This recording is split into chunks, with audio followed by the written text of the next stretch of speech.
হরে কৃষ্ণ। যোগিনী একাদশী ব্রত পালন করতে হবে 2 জুলাই 2024 খ্রিস্টাব্দ মঙ্গলবার। আষাঢ় মাসে কৃষ্ণপক্ষের একাদশী ব্রত যোগিনী একাদশী ব্রত ভারত, বাংলাদেশ ও এশিয়া মহাদেশের সর্বত্রই পালন করতে হবে 2 জুলাই মঙ্গলবার। আজকে আমরা এই যোগিনী একাদশী ব্রত মাহাত্ম্য সম্পর্কে জানবো। ব্রহ্মবিবর্ত পুরাণে উল্লেখ রয়েছে, এই ব্রত যদি কেউ পালন করেন তাহলে তিনি 88,000 ব্রাহ্মণকে ভোজন করানোর ফল লাভ করতে পারেন। তো সেই কারণে আজকে আমরা এই ব্রতের মাহাত্ম্য কথা সম্পর্কে আলোচনা করব এবং আজকের আলোচনা শেষের দিকে সারা বিশ্বের 149 স্থানের পালনের সময়সূচি দেওয়া থাকবে। সারা বিশ্বের ব্রতের তারিখ এবং পরদিন সকালের পালনের সময়সূচি দেওয়া থাকবে। তো এই ব্রত অত্যন্ত গুরুত্বপূর্ণ, প্রত্যেকটা একাদশী ব্রত আমাদের অবশ্যই পালন করতে হবে। তো এই যোগিনী একাদশী ব্রত হচ্ছে আষাঢ় মাসে কৃষ্ণপক্ষের একাদশী ব্রত। তবে এই বছরের ক্ষেত্রে এই যোগিনী একাদশী ব্রত কিছু স্থানে 1 জুলাই পালন করতে হবে। কেউ কেউ ভাবছেন যে কোন স্থানে 1 তারিখ পালন করতে হবে। হ্যাঁ, সেগুলি হচ্ছে আমেরিকাতে, আমেরিকা, কানাডা, মেক্সিকো সহ উত্তর আমেরিকা মহাদেশের সকল দেশে 1 তারিখ ব্রত, এবং Brazil, Argentina, Peru, Chile, Colombia সহ দক্ষিণ আমেরিকা মহাদেশের সকল দেশেই ব্রত পালন করতে হবে 1 জুলাই। এছাড়া সারা পৃথিবীর বাদ বাকি সকল স্থানেই 2 জুলাই মঙ্গলবার ব্রত পালন করতে হবে।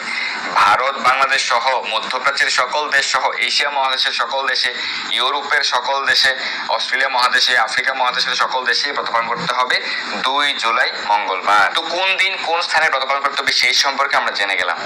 এখন আমরা ব্রতের মাহাত্ম্য কথা আলোচনা করব।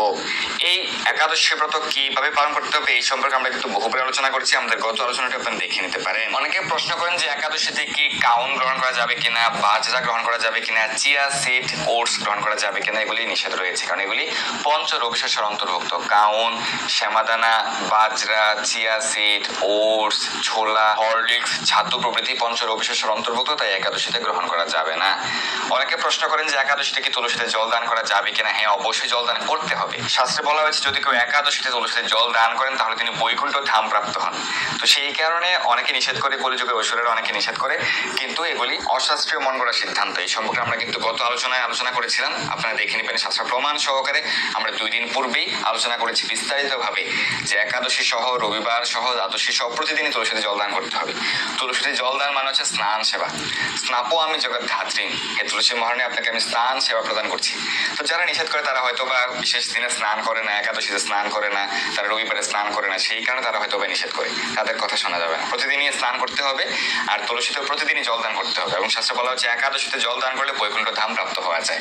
তাহলে এই সুবর্ণ সুযোগ কেন আপনি মিস করবেন? তো চলুন আমরা যোগিনী একাদশী ব্রত মাহাত্ম্য কথা শ্রবণ করি, যেটি ব্রহ্মবিবর্ত পুরাণে উল্লেখ রয়েছে।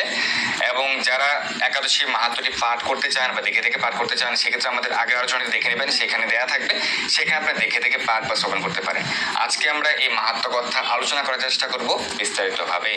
তো এই যোগিনী একাদশী ব্রত মাহাত্ম্য ব্রহ্মবিবর্ত পুরাণে উল্লেখ রয়েছে। ব্রহ্মবিবর্ত পুরাণে আষাঢ় মাসে কৃষ্ণপক্ষের একাদশী ব্রত মাহাত্ম্য যুধিষ্ঠির শ্রীকৃষ্ণ সংবাদ রূপে বর্ণিত আছে।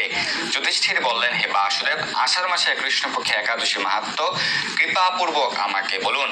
শ্রীকৃষ্ণ বললেন, হে মহারাজ, সকল পাপ বিনাশিনী ও মুক্তিপ্রদ এই উত্তম ব্রতের কথা বলছি, আপনি শ্রবণ করুন। 2টি পয়েন্ট আমরা পেয়ে গেলাম, সকল পাপ বিনাশিনী এবং মুক্তিপ্রদ। এই ব্রত পালনের মাধ্যমে সকল পাপ বিনষ্ট হবে এবং যারা এই ব্রত পালন করবেন তারা মুক্তি লাভ করতে পারবেন, অর্থাৎ জড়জগতের বন্ধন থেকে মুক্ত হতে পারবেন। আষাঢ় মাসের কৃষ্ণপক্ষে একাদশী যোগিনী নামে খ্যাত। মহাপাপ নাশকারী এই তিথি ভবসাগরে পতিত মানুষদের উদ্ধার লাভের একমাত্র নৌকা স্বরূপ। যারা এই ভব সমুদ্রে আমরা রয়েছি, আমরা সকলেই এই ভব সমুদ্রে হাবুডুবু খাচ্ছি। তো এই ভব সমুদ্র থেকে যদি আমরা উদ্ধার লাভ করতে চাই, নৌকা স্বরূপ কাজ করবে হচ্ছে এই একাদশী ব্রত। তাই প্রত্যেকটা একাদশী ব্রত অবশ্যই পালন করতে হবে এবং অবশ্যই জপমালা হরিনাম জপ করতে হবে, কৃষ্ণ প্রসাদ গ্রহণ করতে হবে। ব্রত পালনকারীদের পক্ষে এটি সর্বশ্রেষ্ঠ ব্রত বলে প্রসিদ্ধ। এই প্রসঙ্গে আপনাকে একটি পবিত্র পৌরাণিক কাহিনী বলছি। তো যেহেতু যুধিষ্ঠির মহারাজ এই ব্রতের মাহাত্ম্য কথা সম্পর্কে ভগবান শ্রীকৃষ্ণের প্রশ্ন জিজ্ঞাসা করেছেন, তো প্রতিবারের ন্যায় এবারও কিন্তু ভগবান বিভিন্ন কল্পের বিভিন্ন লীলা মহিমা তিনি উপস্থাপন করেন যুধিষ্ঠির মহারাজের নিকট।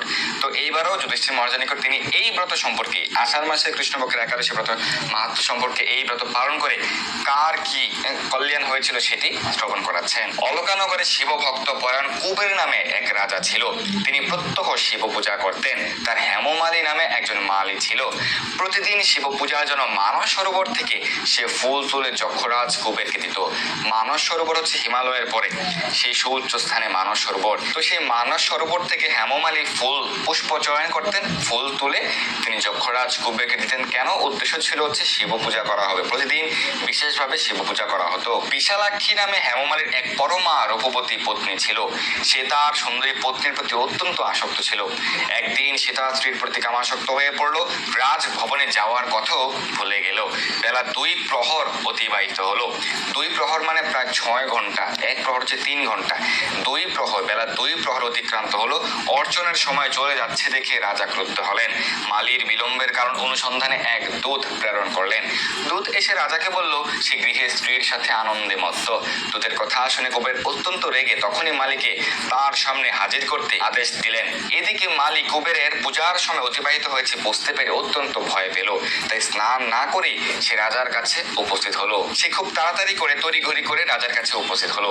তাকে দেখা মাত্র রাজা ক্রুদ্ধ বসে চোখ রাঙিয়ে বললেন, রে পাপিষ্ঠ দুরাচার, তুই দেবপূজার পুষ্পান্ত অবজ্ঞা করেছিস, তাই আমি তোকে অভিশাপ দিচ্ছি, তুই শ্বেতকুষ্ঠগ্রস্ত হয়ে যা এবং তোর প্রিয়তমা ভার্যার সাথে তোর চির বিয়োগ সংঘটিত হোক। ভার্যা মানে হচ্ছে পত্নী। রে নিচ, তুই এখনই এই স্থান থেকে ভ্রষ্ট হয়ে অধোগতি লাভ কর। অধোগতি মানে হচ্ছে নিচ গতি লাভ কর। কুবেরের এই অভিশাপে হেমমালী পত্নীর সাথে স্বর্গভ্রষ্ট হয়ে দীর্ঘকাল যাবৎ কুষ্ঠরোগ ভোগ করতে লাগলো।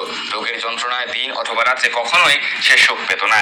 এইভাবে শীত গ্রীষ্মে প্রচন্ড বেদনায় বহু কষ্টে সে জীবন যাপন করতে লাগলো। কিন্তু দীর্ঘদিন মহাদেবের অর্চনের ফুল সংগ্রহের যে সুকৃতি, সেই সুকৃতির ফলে সে শাপগ্রস্ত হয়েও বৈষ্ণব শ্রেষ্ঠ শিবের বিস্মরণ কখনো হয়নি। এখানে আমরা দেখতে পেলাম যে ব্রহ্মবৈবর্ত পুরাণেও মহাদেবকে, দেবাদেব মহাদেবকে বৈষ্ণব শ্রেষ্ঠ হিসেবে উল্লেখ করা হয়েছে, যেটি শ্রীমদ ভাগবত মহাপুরাণ উল্লেখ রয়েছে বৈষ্ণবানাম যথা শম্ভু। একদিন হেমমালী ভ্রমণ করতে করতে হিমালয়ে শ্রী মার্কণ্ডেয় ঋষির আশ্রমে উপস্থিত হলো। কুষ্ঠরোগে পীড়িত সপত্নী হেমমালীকে দর্শন করে শ্রী মার্কণ্ডেয় তাকে জিজ্ঞাসা করলেন, তুমি কার অভিশাপে এরকম নিন্দনীয় কুষ্ঠরোগগ্রস্ত হয়েছ? সে উত্তর দিল, হে মুনিবর, রাজা ধনকুবেরের আমি ভৃত্য ছিলাম। আমার নাম হেমমালী। আমি প্রতিদিন মানস সরোবর থেকে ফুল তুলে শিব পূজার জন্য রাজাকে দিতাম। কিন্তু দুর্ভাগ্যক্রমে একদিন স্ত্রীর মনোরঞ্জন হেতু কামাসক্ত হয়, সেই ফুল দিতে বিলম্ব হয়। রাজার অভিশাপে এইরকম দুর্দশাগ্রস্ত হয়েছি। পরোপকার এই সাধুগণের স্বাভাবিক কর্ম।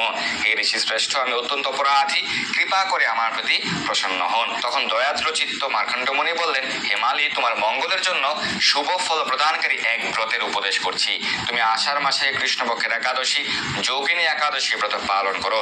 এই ব্রতের পুণ্য প্রভাবে তুমি অবশ্যই কুষ্ঠ ব্যাধি থেকে মুক্ত হবে। এরপর ভগবান শ্রীকৃষ্ণ যুধিষ্ঠির মহারাজকে বললেন। ঋষির উপদেশ শ্রবণ করে হেমমালী তাকে প্রণাম জানালো। পরে অত্যন্ত আনন্দে ঋষির আদেশ মতো নিষ্ঠার সঙ্গে যোগিনী একাদশী ব্রত পালন করলো। এইভাবে হেমমালী সমস্ত রোগ থেকে মুক্ত হলো এবং পত্নী সহ সুখে জীবন যাপন করতে লাগলো। হে মহারাজ যুধিষ্ঠির, আমি আপনার কাছে এই ব্রত উপবাসের মহিমা কীর্তন করলাম। এই ব্রত পালনে 88,000 ব্রাহ্মণকে ভোজন করানোর ফল লাভ হয়। আপনি এই জীবনে, এক জীবনে, বিশেষ করে কলিযুগের ক্ষেত্রে কখনোই এত সংখ্যক ব্রাহ্মণকে ভোজন করে শেষ করতে পারবেন না। আপনি যদি প্রতিদিন 10 জন ব্রাহ্মণকে ভোজন করেন, তাহলে আপনি বছরে 3,500 ব্রাহ্মণকে ভোজন করাতে সমর্থ হবেন। আর 88,000 ব্রাহ্মণকে ভোজন করাতে আসলে কি প্রতিদিন সকলের পক্ষে সম্ভব নয়। কিন্তু এই একটি মাত্র ব্রত পালনে আপনি সেই ফল লাভ করতে পারেন। ভগবান এতটা কৃপা আমাদেরকে প্রদান করছেন। এই একটি মাত্র ব্রত সঠিকভাবে পালন করলে কেউ 88,000 ব্রাহ্মণকে ভোজন করানোর ফল লাভ করতে পারে। যে ব্যক্তি এই মহাপাপ বিনাশকারী এবং পুণ্য ফল প্রদায়ী যোগিনী একাদশীর কথা পাঠ এবং শ্রবণ করেন, সে অচিরেই সর্বপাপ থেকে মুক্ত হবে। যদিও ভক্তগণ ফল লাভের আকাঙ্ক্ষায় ব্রত পালন করেন না, ফল লাভের আশা করেন না, এবং সেটি শ্রীমদ ভগবদ্গীতায় ভগবান শিক্ষা প্রদান করেছেন। তো সেই কারণে ভক্তগণ ভগবানের প্রতিটি সিদ্ধান্ত, প্রতিটি আদেশ পালন করেন ভগবানকে সন্তুষ্ট করার জন্য। ভগবান বলেছেন যা পালন করার কথা তা ভক্তগণ পালন করেন। প্রত্যেকটি একাদশী ব্রত পালন করেন। তারা যা আহার করেন ভগবানকে নিবেদন করেন। পত্রম পুষ্পম ফলম তুম, ভগবানকে নিবেদন করে কৃষ্ণ প্রসাদ গ্রহণ করেন, ভগবানের নাম করেন, ভগবানের সেবায় সর্বদা যুক্ত রয়েছেন, সর্বদা ভগবানের লীলা মহিমা কৃষ্ণ কথা শ্রবণ কীর্তন করছেন এবং ভগবানের শুদ্ধ ভক্তদের সেবা করার মাধ্যমে তারা ভগবানকে সন্তুষ্ট করার জন্য সকল কার্যাবলী তারা সাধন করছেন। কোনো প্রকার ফল লাভের জন্য নয়, ভগবানকে সন্তুষ্ট করার জন্য। আর এটি আমাদের মানব জীবনের উদ্দেশ্য হওয়া উচিত। তো এভাবে আমরাও প্রতিটি একাদশী ব্রত পালন করে, বেশি বেশি হরিনাম জপ করে, কৃষ্ণ প্রসাদ গ্রহণ করে, ভগবানের সেবায় যুক্ত হয়ে আমরা আমাদের মানব জীবনকে সার্থক করতে পারি। তো আপনারা সকলে প্রত্যেকটি একাদশী ব্রত পালন করুন, বেশি বেশি হরিনাম জপ করুন, শাস্ত্র অধ্যয়ন করুন প্রতিদিন তাৎপর্য সহকারে শ্রীমদ্ ভগবত গীতা যথাযথ শ্রীমদ্ ভাগবত পাঠ করবেন এবং এই একাদশের দিন নির্দিষ্ট একাদশী ব্রত মাহাত্ম্য পাঠ করবেন। প্রতিদিন ভগবানের চরণে তুলসীপত্র পুষ্প অর্পণ করে প্রার্থনা করবেন যেন হে ভগবান আমি যেন সর্বদা আপনার সেবায় নিযুক্ত থাকতে পারি। এইভাবে আপনি আপনার প্রার্থনা কন্টিনিউ করবেন এবং তুলসীতে প্রতিদিন জলদান করে প্রার্থনা করবেন। তুলসী মানি আছেন ভক্তি প্রদান করেন, কৃষ্ণ ভক্তি, কৃষ্ণ প্রেম ভক্তি প্রদায়িনী। তো সেই কারণে তাঁর নিকট প্রার্থনা করবেন যেন আমরা সকলে কৃষ্ণ প্রেম ভক্তি লাভ করতে পারি। এবং আপনি মাঝে মাঝে নিকট শ্রীকৃষ্ণ মন্দিরে যাবেন, কৃষ্ণ কথা শ্রবণ করবেন, মহাপ্রসাদ গ্রহণ করবেন, ভগবানকে দর্শন করবেন, প্রণাম করবেন, প্রার্থনা করবেন, ফেস্টিভ্যালগুলোকে অ্যাটেন্ড করতে পারেন।